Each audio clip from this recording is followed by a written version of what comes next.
이 베토벤 생가를 이렇게 여행 중에 방문하신 분들은 그 생가 바로 옆에 있는 그 교회를 이렇게 자연스럽게 이렇게 지나가게 되는데, 그 교회 앞에는 특별한 이 설치물이 하나가 서 있습니다. 내가 죽기 전에 하고 싶은 것, 뭘 원하는지, 뭘 하고 싶은지 원하는 것 하나를 이렇게 쓰도록 이 빈칸이 쳐진 그런 이게 칠판이 이렇게 놓여 있습니다. 영어, 독일어로 이렇게 빈칸이 있어서 누구나 자신이 원하는 것 한 가지를 거기에 써 놓아 보게 해 놓았습니다. 내가 죽기 전에 한 가지를 하기를 원한다면 뭘 나는 원할까? 그래서 거기 이제 칠판에 써놓은 거 보면은 재미 삼아서 거기다 이렇게 써놓은 분도 있습니다. 그래서 나는 이집트에 가서 낙타를 타고 싶다. 근데 이제 어떤 분은 거기다 뭐라고 썼느냐? 가족에게 사랑한다. 그렇게 얘기를 하고 싶다. 또 그렇게 써놓은 분도 계셔요. 해외 그 유튜브에 그 사형수에게 제공하는 마지막 식사에 대한 그런 것들을 이렇게 보도하는 그 유튜브를 제가 본 적이 있습니다. 모든 사형수에게는 그가 원하는 마지막 그 식사를 이렇게 할 수 있는 기회가 제공이 됩니다. 교도소에 갇혀 있는 사형수이기 때문에 그에게는 하고 싶은 것이 다 주어지지는 않아요. 그렇잖아요. 근데 마지막 그가 원하는 그 식사를 제공받을 수가 있습니다. 죽음을 앞두고 뭘 먹는다고 하는 것이 어떤 특별한 의미가 있을까, 그런 생각도 들지만 어쨌든 대부분의 그런 사형수들은 마지막 자기가 원하는 그런 식사를 하는 것을 볼 수가 있습니다. 오늘 성경에서 예수님께서 십자가에서 달려 돌아가시기 바로 직전에 그 전날 뭘 하셨는가, 마지막 제자들과 마지막 만찬하는 기사가 오늘 성경에 소개되고 있어요. 예수님께서 지상에서 마지막 한 일은 의외로 이 제자들과 함께 식사를 하는 거죠. 우리는 매일 반복적으로 습관적으로 식사를 하기 때문에 이 밥을 먹는 식사의 의미를 잊고 살지만, 우리가 이 밥을 같이 먹는다고 하는 것은 의외로 중요한 의미가 있습니다.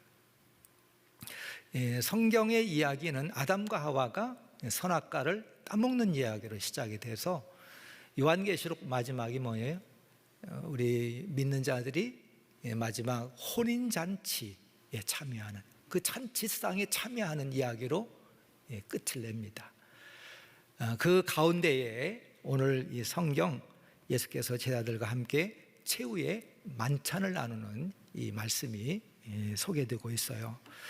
여러분, 성경 보면은 이 무교절 첫날 제자들이 예수께 나와서 유월절 음식을 잡수시게 준비하려고 하는데 어디에다 하기를 원하십니까? 그렇게 제자들이 예수님께 여쭤봅니다. 예수님은 제자들에게 성 안에, 여기서 성은 예루살렘 성이죠.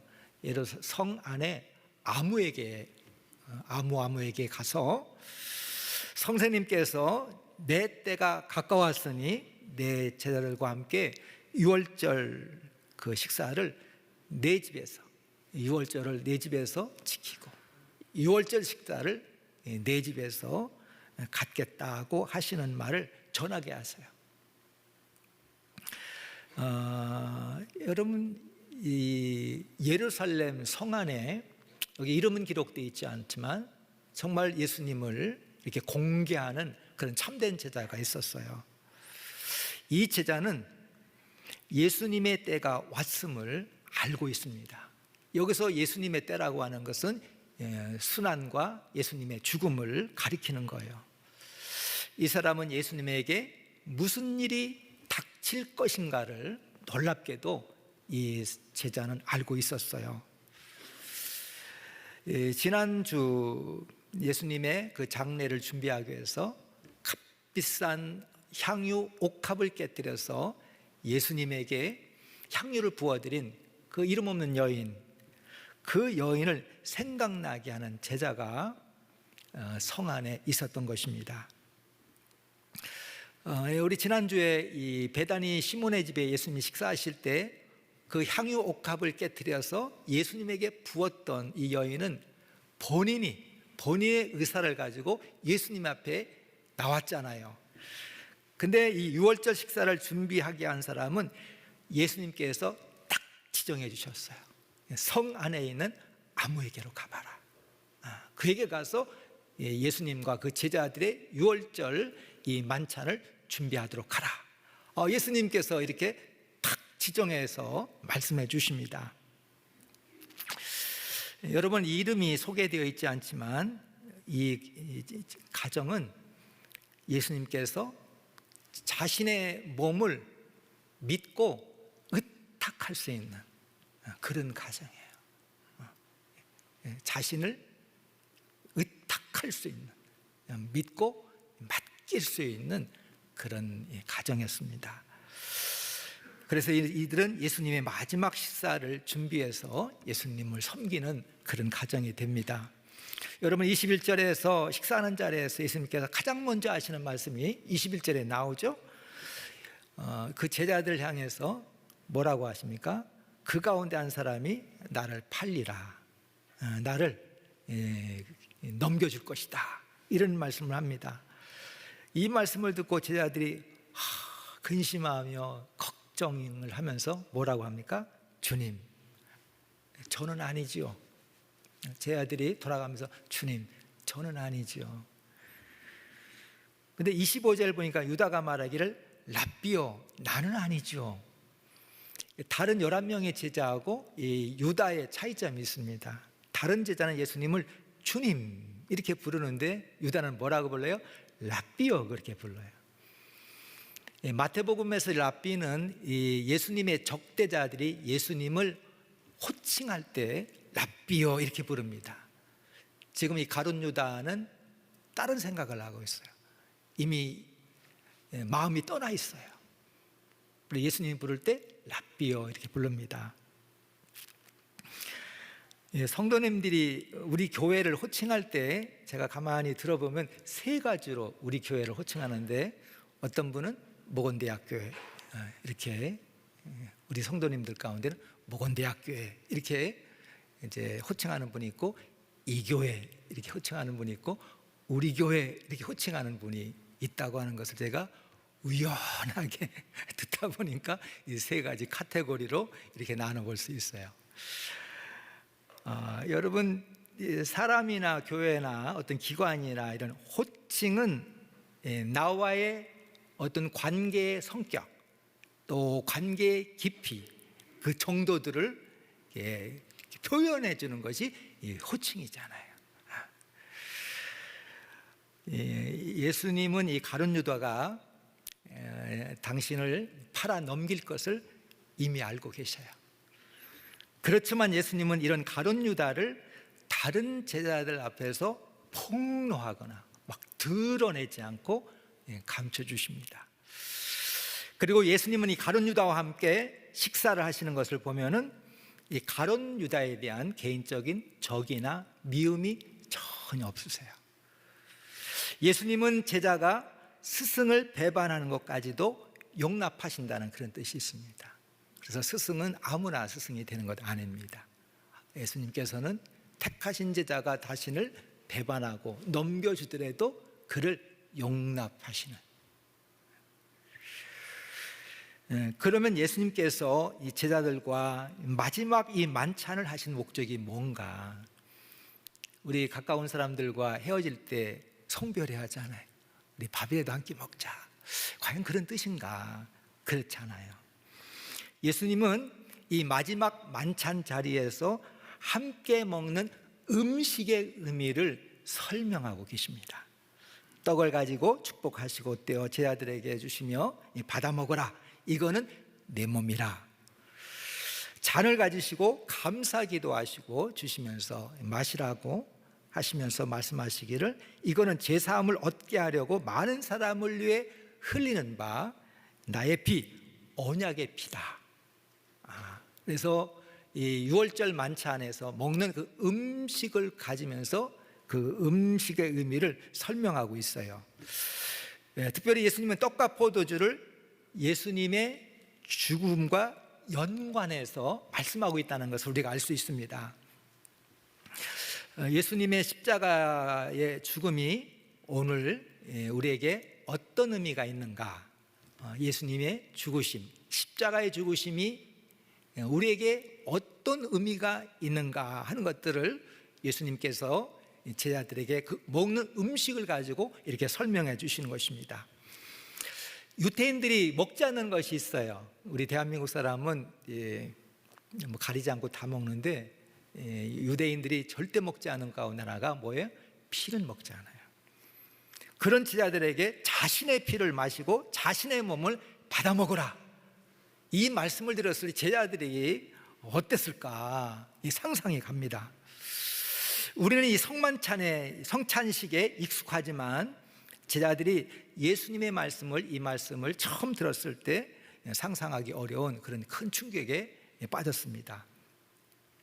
예수께서 이 떡과 포도주를 가지시고 너희를 위한 몸이요 너희를 위해 흘린 피라 하시면서 이걸 받아 먹고 마시라고 하신 것은 제자들을 향한 주님의 그 사랑이 어떠한, 주님께서 그 제자들을 향해서 드러내시고 베푸신 그 사랑이 어떤 사랑인가를 상징적으로 보여주는 거예요. 우리가 이 성찬을 받을 때마다 우리 주님께서 우리에게 베풀어 주신 그 사랑과 은혜의 깊이와 크기와 높이와 이 모든 것들이 어떠한 건가를 우리에게 보여주시는 상징적인 사건이 이 성찬이에요. 그래서 성찬은 예수님이 우리를 사랑하시는 사랑의 징표 같은 거예요. 사랑하는 남녀가 결혼할 때 우리는 그러지 않아요. 근데 우리는 막 결혼 예물을 여러 가지 하는데 서양에서는 딱 한 가지 하는데 그게 뭐냐면 반지를 합니다. 그리고 그걸 굉장히 중요하게 생각해요.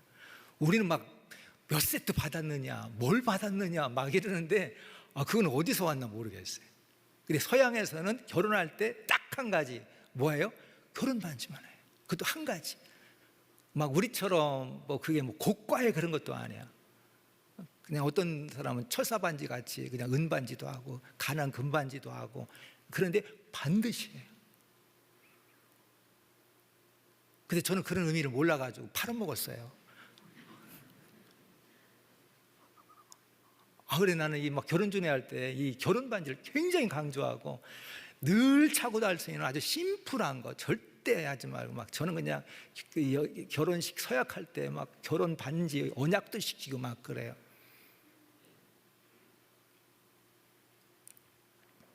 이 부부가 사랑하여서 결혼할 때 이 사랑의 징표가 필요하거든. 그게 뭐예요? 이 반지단 말이지. 다른 사람이 볼 때는 단지 쇠붙이, 금붙이 불과할 수 있지만 당사자들에게는 무엇으로 바꿀 수 없고 표현할 수 없는 그런 사랑의 징표가 같은 거예요. 그래 반지는 그 자체로 눈에 보이고 만질 수 있는 사랑이고, 당사자들에게는 무엇과 바꿀 수 없는, 값으로 매길 수 없는 소중한 것이 그런 사랑의 징표, 이 반지거든요. 여러분 이 클래식이라고 하는 우리나라 영화를 보신 분이 많이 있을 것 같아요. 이 조승우하고 손예진하고 이렇게 사랑하잖아요. 고등학교 다니면서 조숙했나 그냥 고등학교 때부터 벌써 사귀고. 이 조승우가 월남전에 이렇게 참여하잖아요. 손예진이 와가지고 떠나는 기차에서 이 목걸이를 이렇게 끌어서 떠나는 이 사랑하는 조승우에게 주죠. 그래 이 전투하러 갔을 때 그거를 늘 목에다 걸고 전투를 하는데, 한 전투에서 이렇게 전투가 다 끝나고 헬리콥터가 와서 이렇게 이제 타고 퇴각하는데 보니까 그 목걸이가 없는 거예요. 그래서 그 목걸이를 찾으러 가다가 폭탄이 터져가지고 조승우가 실명하잖아요. 우리 사람이 볼 때 그게 뭔데 왜 저러나 이러는데 본인에게는 그게 자기 생명과 같이 소중한 거예요. 단지 쇠붙이가 아니라 사랑을 보고 사랑을 만질 수 있는 사랑 자체, 사랑의 징표였던 거죠. 예수님이 우리를 사랑하는 징표를 주셨는데 그게 바로 뭐예요? 그게 성찬이라고 하는 제3자의 눈에, 예수를 믿지 않고 사랑하지 않는 제3자의 눈에는 성찬식에 나누는 빵과 포도주는 그저 빵과 포도주. 하지만 제자에게는 그 볼품없는, 그 별 볼 일 없는 평범한 빵이 눈에 보고 만질 수 있는 주님의 사랑, 그 사랑을 증거하고 그 사랑을 보여주는 강력한 상징인 거예요. 오늘 우리가 성찬을 받을 때 우리를 향한 주님의 한없는 사랑과 그 은혜를 보고 느끼고 알고 깨닫고 경험하게 하는 거예요. 누구에게? 주님을 사랑하는 자에게. 예수님은 마지막 만찬을 통해서 제자들에게 이 세 가지 메시지를 주시는데, 첫째 뭐냐? 성찬을 통해서 기억하라고 하는 거예요. 이스라엘 백성들은 유월절을 지킬 때 유월절 특별 음식을 먹습니다. 유월절 특별 음식은 뭐냐면 무교병, 쓴나물, 또 포도주, 그리고 넉넉한 가정은 양고기를 먹어요. 근데 이거를 먹고 마시면서 아버지가 자식들에게 유월절 음식의 의미를 이렇게 설명해 줍니다. 음식을 통해서 자신들이 하나님의 인도하심을 따라 애굽에서 하나님의 인도하심으로 종살이에서 하나님이 우리를 구원해 주셨다고 하는 것들을 그 음식을 통해 설명하는 거예요. 그때 우리가 시간이 없어서 무교병을 먹었고, 이거는 자식들이 하나님의 은혜를 알고 잊지 말고 기억하게 하려고 유월절 만찬 석상에서 이스라엘 가정의 가장은 가족들에게, 자식들에게 그 음식을 가지고 이렇게 설명을 해주는 거예요. 예수님은 이 유월절 만찬 자리에서 먹는 음식을 통해서 예수님의 죽음의 의미를 이 제자들에게 지금 설명해 주시는 거예요. 이걸 좀 바꿔서 유월절 만찬 그 식사 자리에서 떡과 포도주를 통해서 예수님의 십자가의 죽음의 의미를 이렇게 설명해 주시고 있는 거예요. 예수님은 우리가 성찬을 받을 때마다 예수님께서 우리를 구원하시기 위해서 십자가에 죽으셨음을 기억하라는 거예요. 절대 잊지 말라는 거예요. 그래, 우리가 성찬을 받을 때마다, 떡과 포도들을 우리가 받을 때마다 기억할 것이 있어요. 예수 그리스도의 십자가의 죽으심은 우리를 구원하시기 위한 주님의 한없는 사랑임을 잊지 말고 기억하라, 이 메시지가 있어요. 두 번째는 감사하는 겁니다. 26절 예수님께서 떡을 가지시고 축복하시고, 개역성경에는 축사하시고 그렇게 되어 있죠. 27절에 잔을 가지시고 감사기도 하셨다. 우리가 성찬을 받을 때 하나님의 사랑과 예수의 은혜에 대해서 감사하는 겁니다. 이스라엘 백성들이 유월절 만찬에서 음식을 먹고 마시며 즐거워하고 감사했던 것처럼 우리가 주의 성찬을 받을 때 주님이 베푸신 사랑과 은혜에 감사하는 그 시간이 성찬을 받을 때입니다. 28절 보면 예수님은 잔을 가지시고 이것은 죄사함을 얻게 하려고 많은 사람을 위하여 흘린 바 나의 피, 언약의 피다, 이렇게 말씀하십니다. 우리는 이 성찬을 받을 때마다 예수님의 거룩한 보혈로 나 같은 아무 공로가 없고 허물 많은 나 같은 이 같은 자를 용서하시고 용납해 주시고 주님의 거룩한 식탁에 참여하도록 이렇게 우리 주님이 우리를 이렇게 허락해 주셨다고 하는 거예요. 그거에 대한 감사가 있잖아요. 우리 새벽에 룻기 보면서 이 보아스가 그 룻에게 이삭을 줍는 이 모압 여인, 아무것도 가지고 없는 그 모압 여인 룻을 이 보아스가 자기의 식사 자리에 초대해서 자기가 먹는 그 식사를 먹게 하고 초에 소스를 찍어서 자기가 먹는 음식을 나눠주잖아요. 이 보아스가 신약의 예수 그리스도를 상징하는 거예요. 근데 우리가 이제 성찬을 받을 때 보면은 우리는 의외로 막 이 고난주간 비슷해지고 막 장례식 분위기를 우리가 연출할 때가 많아요. 성찬 받을 때 어떤 분은 가장 친한 친구 장례식 자리에 온 것처럼 침통한 표정을 짓죠. 근데 우리의 가장 친한 친구된 예수님은 십자가에 주셨지만 부활하시고 승리하셔서 죄와 죽음을 이기시고 승리하셔서 오늘 살아계셔서 우리를 인도하시고 구원하시고 우리를 축복하시는 주님이신 것을 우리가 알아야 됩니다. 예수님이 떡과 잔을 가지시고 축복하시고 감사기도 드렸다. 여기서 감사를 영어 성경에 보니까 땡스기빙 그렇게 되어 있어요. 우리가 다음 주간에 추수감사주일이죠. 추수감사주일을 땡스기빙 데이. 그런데 하나님이 은혜를 베푸시고 은혜를 내려주신 것을 생각하면서 이렇게 감사하는, 그게 이제 우리가 성찬을 받을 때, 우리는 성찬을 받을 때마다 예수님 우리가 감사하기를 원하십니다. 마지막 세 번째는 나누라는 거예요. 성찬을 통해서 예수님의 몸이 부서지고 나눠집니다. 이것은 우리가 세상에서 나눔의 삶을 살라고 하는 그런 메시지가 있어요. 지금은 우리가 이 성찬식을 간소하게 하지만 초대교회 때는 실제적으로 음식을 같이 갖고 와가지고 믿음의 식구들이 같이 나누고 또 남은 것들을 가지고 가난하고 병든 자들을 이렇게 돕고 구제했습니다. 이 사랑의 행위가 없는 사랑은 사랑이 아니에요. 예수님은 물질이 있는 곳에 내 마음도 있다 그렇게 말씀하십니다.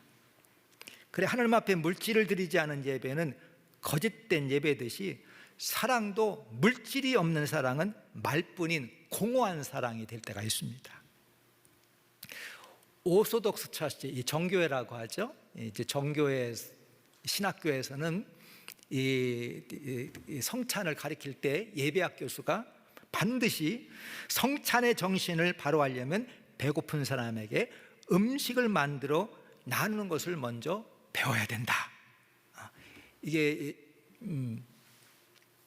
이 성찬을 표현하는 말이 가톨릭 다르고 정교회 다르고 우리 개신교가 다 다른데 정교회에서 유카리스트라고 그럽니다. 성찬식, 그거는 감사라는 뜻이에요.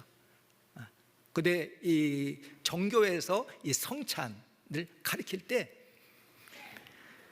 성찬의 정신을 바로 하려면은 배고픈 사람에게 음식을 만들어 나누는 것을 먼저 배워야 된다.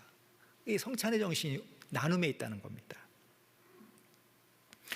성찬을 통해서 나에게 베풀어준 주님의 은혜와 사랑을 기억하고 감사하는 것에 끝나지 말고 나눠야 된다. 시편 23편에서 다윗은 이렇게 고백합니다. 주께서 내 원수의 목전에서 내게 상을 차려주시고 기름을 내 물 위에 부으셨으니 내 잔이 넘치나이다. 평생에 하나님이 다윗을 인도해 주셨는데 뭐라고 하는 거예요? 하나님께서는 원수 앞에서도 내 상을 차려주셨다는, 굶기지 않으셨다는 거예요. 하나님의 사랑이 영적인 사랑 그런 것이 아니라 우리의 삶에 필요한 것들을 공급해 주시는 이 물질적인 사랑도 반드시 동반된다고 하는 것을 우리가 알 수가 있어요. 우리의 사랑도 말로만 끝나서 안 되는 거죠. 하나님을 사랑하는 것이나 이웃을 사랑하는 것 똑같아요. 존 웨슬리는 일주일에 이틀씩 금식하면서 그 돈을 가지고 가난한 사람들을 구제하는 사역들을 감당했습니다. 1789년에 자기 만족, 자기 기쁨, 자기 행복, 현실에 안주는 성도들에게 이렇게 설교를 했어요. 주님께서 사랑하시는 많은 형제가 먹을 음식이 없고 입을 옷도 없고 머리 누일 집도 없이 살아갑니다. 이들이 이토록 공경에 빠져 있는 이유가 뭡니까? 여러분이 부당하게 당신 손이 움켜쥐고 있기 때문입니다. 저 가난한 형제들을 보시기 바랍니다. 당신이 고기와 술과 옷을 그렇게 많이 갖고 있는 동안 굶주리고 있는 이웃을 보시기 바랍니다. 주의 이름으로 말합니다. 왜 가난한 이들과 이 가난한 이들에게 빵을 나누지 않습니까? 이 러시아 신학자 니콜라이 베르데예프는 우리가 빵을 고민하는 것은 물질적인 문제지만 이웃의 빵을 고민하는 것은 영적인 문제다, 그렇게 가르쳤어요.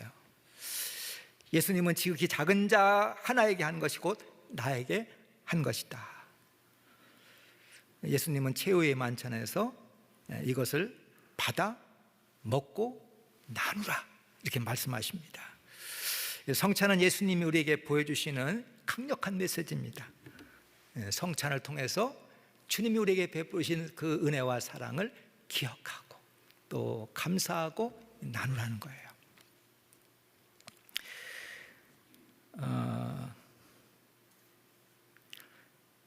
이건 제가 이제 전에 좀 드린 적이 있는데, 제가 전에 일산에서 우리 대학 강의를 위해서 KTX 타고 이제 이 서대전역에서 내려서 이제 올 때 보면 지금 KTX가 오송에서 이제 저 목포로 가기 때문에 서대전 안 쓰죠. 한 번만 쓰나? 그때는 다 이게 서대전에 쓰기 때문에 그래서 그때마다 이 KTX에 보면은 논산훈련소에 가는 그 훈련병들이 타는데 어머니들이 되게 옆에 있어요. 머리 바짝 깎고. 근데 그 옆에서 반드시 그 어머니들이 도시락을 싸고 아들 좋아하는 음식을 그냥 하나라도 더 먹이려고. 참 아름답잖아요. 참 귀하잖아요. 이 아름다운 사랑이 우리 가정의 좀 울타리를 좀 넘어갔으면, 이 아름다운 그 사랑이 그 안에 머물지 말고 우리 가정의 울타리를 넘어갔으면 하는 그런 생각을 해봤습니다. 지금 에티오피아에 우리 교회 백홍렬 박예수 권사님 부부가 가서 계시죠. 이 에티오피아는 이 탄자니아 옆에 있어요. 근데 둘 다 사회주의 국가인데 탄자니아는 개방 정책을 하고 에티오피아는 폐쇄적인 그런 외교 정책을 써서 선교사들이 들어가기 어려워요. 비즈니스 비자를 안 줘요. 여행 비자만 주니까 여행 비자 가지고 장기적으로 사역하기 어려워요. 근데 이 에티오피아는 아주 이 유대교 역사도 깊고 또 기독교 역사도 깊어요. 이 에티오피아 간나게라고 하는 그 내시가 예루살렘에 유월절 때문에 예루살렘에 왔다가 돌아가는 길에 빌립이 만나서 빌립에게 세례를 받잖아요. 그러니까 이 에티오피아의 이 기독교 역사도 굉장히 높아요. 근데 지금 보면 이렇게 폐쇄 정책을 써가지고 그 안에 교회가 있긴 있는데 열악한, 선교사가 갈 수 없고.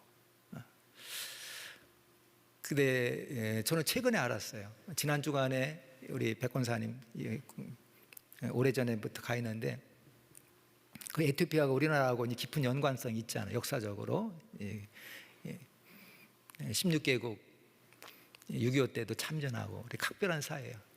그리고 우리나라에서 아주 그냥 이 과학자들을 아디스바바 국립대학에서 초빙을 해가지고 가르치고 과학 발전을 할 수 있는데 우리 백홍렬 권사님 네 분이 거기 가서 오랫동안 교수하면서 선교사들이 많지 않으니까 선교를.